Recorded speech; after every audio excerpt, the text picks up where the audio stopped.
반갑습니다. 쾌적 한국 미소다의 서경석입니다. 이윤석입니다. 자, 오늘 함께 해주실 분입니다. 먼저 호주 전문 아이돌 재하의 케빈. 안녕하세요. 자, 계속해서 미소가 아름다운 신인 배우죠. 한지우 씨. 안녕하세요. 한국 대표 한지우입니다. 네. 자, 새로운 식구가 한 분 계시는데 우리 한지우 양이 중국에서 한 5년 정도 네. 공부를 해서 아마 이분하고 잘 통할 것 같습니다. 자, 중국에서 오신 송경림 양.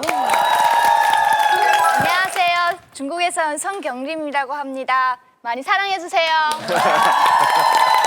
자, 분위기 아주 좋은데 시작해볼까요, 이선영 아나운서? 네, 이제 정말 올해 달력이 한 장밖에 남지 않았는데요. 이맘때만 되면 우리가 여러 가지 생각들을 하게 되잖아요. 뭐 한 해 동안 계획은 잘 지켰는지 뭐 어떤지 안 그러세요? 그렇죠. 이선영 아나운서는 여러 생각 들 때입니다. 내년이면 이제 계란 한 판. 진짜. 괜찮습니다. 이제 뭐 30 정도가 돼야 이제 인생을 좀 아는구나 싶은 때입니다. 좋은 때예요. 그리고 요즘은 또 뭐 30 돼도 결혼보다는 아직은 자신의 인생을 혼자서 멋지게 사는 분들도 많이 있습니다. 네, 한번. 사실 혼자 독립한다는 거 예전 같으면 먼 지역에서 공부하거나 아니면 결혼해서 분가하는 거 요거 아니면 쉽지 않았었거든요. 그렇죠. 저도 결혼하고 겨우 분가했습니다.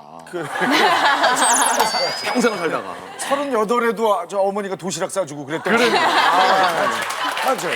네, 뭐 30 정도가 되니까 홀로서기에 관한 얘기를 많이 하시는데요. 네. 그렇습니다. 오늘 문제가요. 우리 부모님 세대에서는 어떻게 홀로서기를 하고 또 경제적으로 독립했는지 문제를 준비해봤습니다. 화면으로 만나보시죠.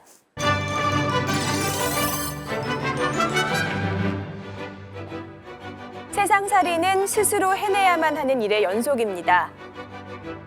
졸릴 때마다 찾던 엄마의 가슴팍도 태어나 한두 해가 지나면 젖대기 과정을 겪으며 멀어져야 하고, 학교에 가지 않겠다고 부모님 바지가랑이를 붙들고 떼쓰는 것도 잠시.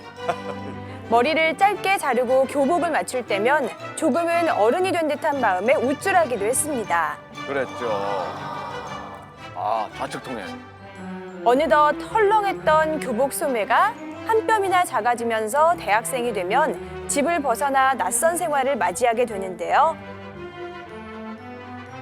기숙사나 자취방을 전전하면서 혼자 밥 짓고 빨래하다 보면 가끔 고향에서 보내주는 반찬과 옷가지가 큰 힘이 되곤 하지요. 생활비나 학비도 스스로 마련해야 했던 학생들은 아르바이트 전선에 뛰어들었는데요. 당시 대학에 마련된 직업 안내소의 도움으로 가정교사로 일을 하거나 또 학기 중 틈틈이 계란이나 신문을 배달하고 구두를 닦기도 했습니다. 맞아요. 계란 배달도. 많았었죠. 또 전공을 살려서 건축 설계나 번역, 원고지 정리 등의 용돈벌이를 했는데요. 1970년대 초반 대학생 평균 용돈은 10,000원 내외. 신문 배달은 120부에 2,000원, 가정교사는 월 15,000원을 벌 수 있었다고 하죠. 오. 여기서 문제 드립니다. 그렇다면 당시 월 2만 원의 숙식까지 제공되면서 대학생들 사이에서 큰 인기를 끌었던 아르바이트는 무엇일까요? 네, 화면에서 아주 특이한 게 나와서 70년대 대학생 평균 용돈이 10,000원이었다. 네. 요즘은 10,000원으로 하루도 버티기 쉽지 않죠? 쉽지 않습니다. 보니까 저도 자취할 때 생각나요. 근데 그냥 뵙기에는 멋진 성에서 편안하게 그냥 학창 시절을 보냈을 것 같은데. 그런 것 같죠? 예. 사실 저도 한국에 와서 처음에 신림동 상한 꼭대기에서 방 2칸 집에서 친구하고 같이 산 적이 있었어요. 그러셨어요? 그래서 남자 둘이 이렇게 연탄 불도 떼고 뭐 밥도 해 먹는 거 보통 고생 안 했죠. 아이고. 그럼 저 오스트리아의 그 부모님은 참 걱정 많이 하셨겠네요. 타국에서. 뭐 잘 모르니까 집에서 어떻게 지내는지 전화할 때 제가 그냥 오스트리아에 이렇게 꼭대기 있는 집 오히려 잘 산다는 집으로 생각하니까 그래서 집에 전화할 때 항상 그랬어요. 우리 집 정말 좋아해요. 뭐 이렇게 하늘 따는 것 같은데 그런 집 살고 있다고. 그래서 안심시켰죠. 멋지네요. 하늘이 닿는 곳에서 살고 있다. 근데 이 얘기 들으니까 저도 생각나는데 저도 이제 부모님이 시골에 계시니까 네. 감기가 들었을 때는 전화를 이렇게 멀리 해요. 혹시라도 제 옮을까 봐. 아, 제가 자취를 안 해봐가지고 미안해요. 자취가 안 해가지고. 언제 철들어요? 내년에. 예. 자, 문제입니다. 대학생 용돈이 평균 10,000원이었던 70년대 초반 신문 120부가 2,000원 그리고 가정교사는 15,000원 그렇다면 월 2만 원의 숙식까지 제공했던 인기 직업은 무엇이었을까요? 정답판 들어주세요. 조금 어려운 문제일 수 있는데요. 70년대인데 자 우리 장지휘 씨 오늘 아주 헤어스타일 아주 내추럴하고 좋습니다. 예뻐요. 답 확인해 볼까요? 호텔. 호텔. 네. 어떤 아랍 호텔일까요? 호텔에서? 호텔에서 뭐 청소하거나 서빙하거나 예, 그런 식으로 그리고 뭐 잠 자는 데도 있잖아요. 그렇죠. 호텔이니까. 네, 네, 호텔니까. 네. 잠은 호텔 네, 객실에서 잠은 그냥 자고? 네, 그냥 객실에서 자는 거. 네, 그리고 그 식사도 호텔에서. 식사도 호텔.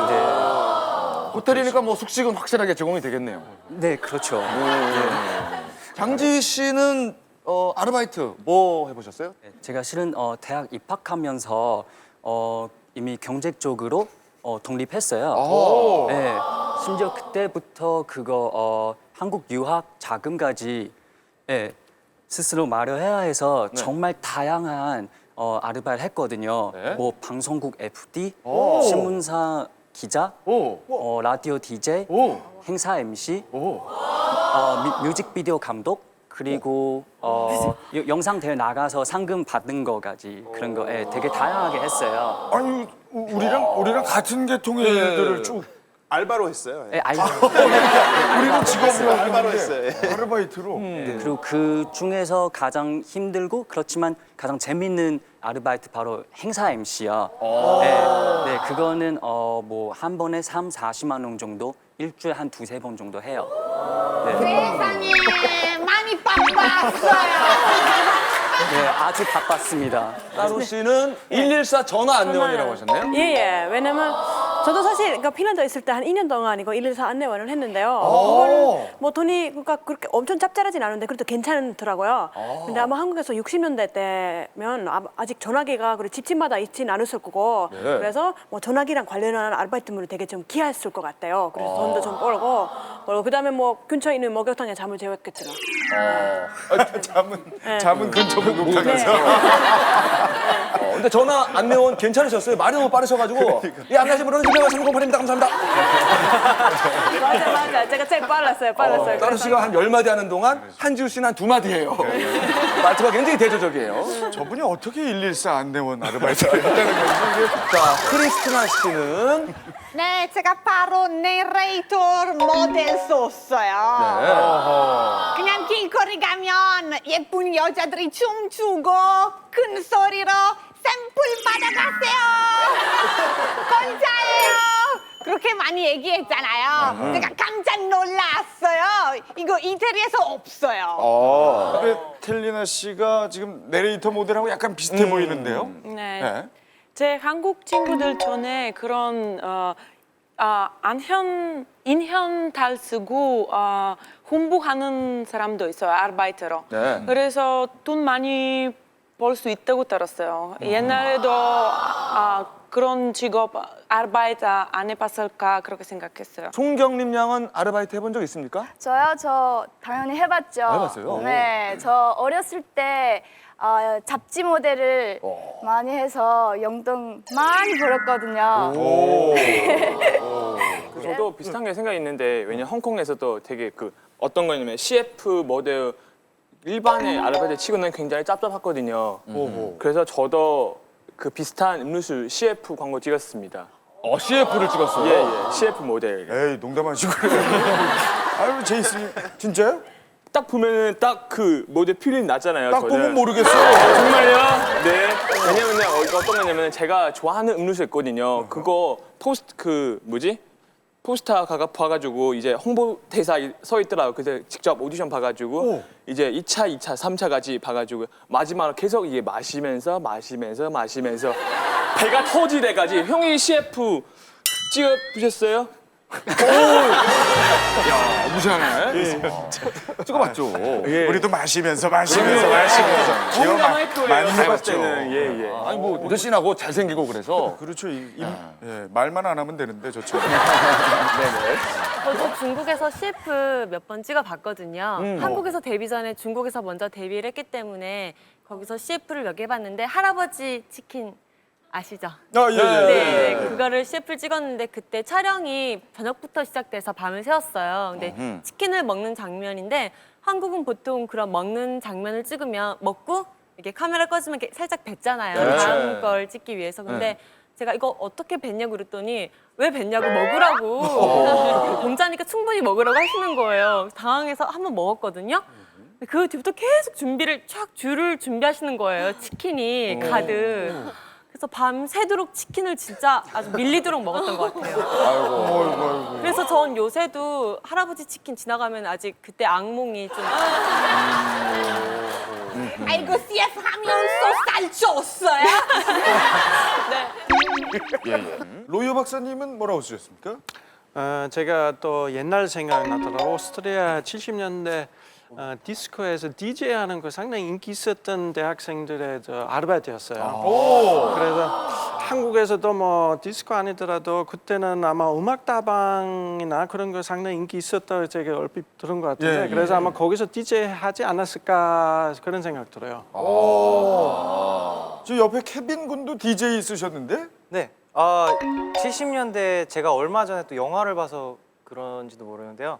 그 떡볶이 집이나 이제 이런 다방 같은데 그 이제 남자분들이 그 기타 메고 이렇게 머리 이렇게 내리고 아우 생이베리 감사 이러면서 이제 이렇게 음악 틀어드리고 하잖아요. 네네네. 근데 또 그때 당시에 이제 그 통기타가 되게 유행했다고 들었어요. 그래서 아무래도 수입이 제일 또 난 게 이 인기도 또 좋으니까 이게 아닌가 싶어요. 그럼 잠은 어디서 잤을까요?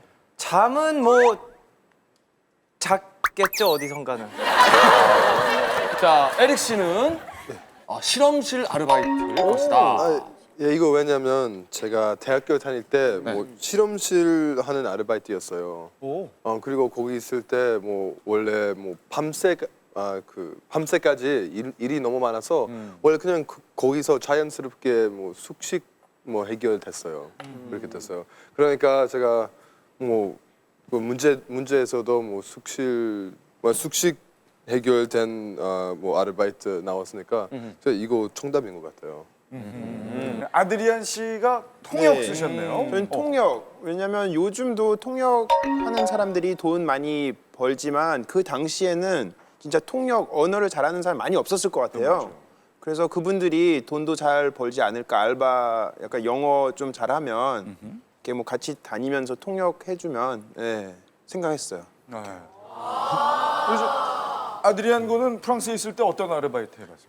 저는요 주로 약간 재밌는 알바 중에 어머니 아버지 친구분들이 파리에 놀러 오실 때 가이드 했어요 제가. 그러면 그분들이 불어를 못하니까 그럼 제가 다니면서 관광 시켜주고 그리고 통역도 해주고 뭐 물건 사야 되면 같이 이렇게 뭐 옷 쇼핑 해주고 그런 알바 좀 했었어요. 부모님 친구분들한테 돈 받았어요? 그렇죠. 왜냐면 한국 분들은 특히 친구분들의 아들이나 딸이 도와주고 하면 이렇게 돈을 주잖아요. 용돈처럼. 그래서 제 프랑스 친구는 그걸 이해 못했는데 이렇게 가시기 전에 공항에서 이렇게 용돈 이렇게 주시더라고요. 그렇죠. 그래서 한국 사람들 정이죠. 그것도 이렇게 대놓고 못 주고 왜? 나도 어떤 아니에요. 아니 그 사람. 얼른 스케치면. 괜찮다. 빨리 가서 고맙습니다. 자, 유프레시아 씨는 주차 도움일 것이다. 왜냐면 제 생각 옛날에 차 있는 사람들이 돈 많이 있는 분이 있었으니까 아마 거기서 아르바이트 하면 돈 많이 벌 수 있었어요. 케냐에도 혹시 이런 주차 도우미 분들이 있습니까? 아니 한국에서 처음 해봤어요. 너무 신기했어요. 하지만 케냐에서 아르바이트 많지 없지만 특이한 아르바이트 하나 있어요. 한국에서 결혼식 도움하는 사람들이 있잖아요. 케냐 반대요. 장례식에서. 그럼 어떤 부족 안 오르면 안 돼요. 네, 그럼 거기에서 아르바이트 해요. 우는 사람들이. 이게 울어주는 아르바이트요? 네. 5시간 정도 계속 울고 그럼 진짜 오는 잘하는 사람 있어요. 그럼 그 사람들이 멀리 오면 진짜 돈 많이 벌어요. 그냥 계속. 그것도 전문가가 있군요. 울음 전문가. 그래서 솔깃하네요. 대학생. 대학생. 네, 대학생. 아쉽네요. 네, 그런 동아리 있고. 저는 결혼식에서도 울었는데 장례식에서 얼마나 잘 울겠어요. 이수자 씨도 그때 그 울으면서 눈물 없어지면 어떡해요?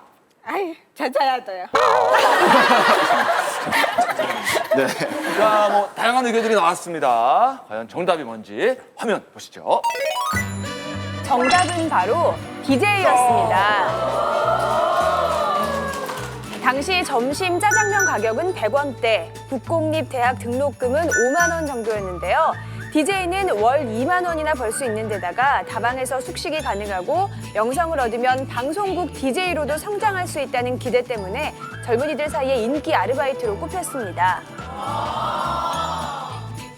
멋진 직업이었죠. 네, 또 멋지게 이 레코드를 다루는 모습에 반한 여대생들의 데이트 신청 쪽지로 부러움을 사기도 했죠. 그렇게 중간중간 등록금을 벌어가며 학업을 마치면 마침내 직장인으로 사회에 첫 발을 내디는 순간이 찾아오는데요. 또 다른 환경 속에서 시행착오를 견뎌내야 하는 홀로서기. 그래서 이렇게 첫 번째 받은 월급으로 부모님께 선물한다는 빨간 내복이 유독 따뜻하게 느껴지나 봅니다.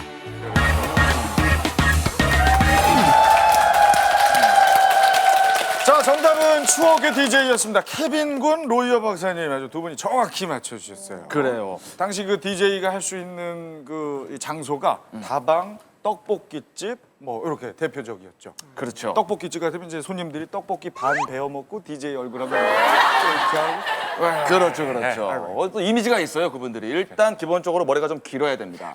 그리고 한번 이렇게 뒤로 넘기면 목에 무지갯빛 스카프가 드러나야 돼요. 그러면서 뭐 1번 테이블에 목소리 큰 아가씨와 함께 음악 전해요. 사운드 오브 사일런스. 조용히 달라 이거죠. 그럼 막 좋아하고.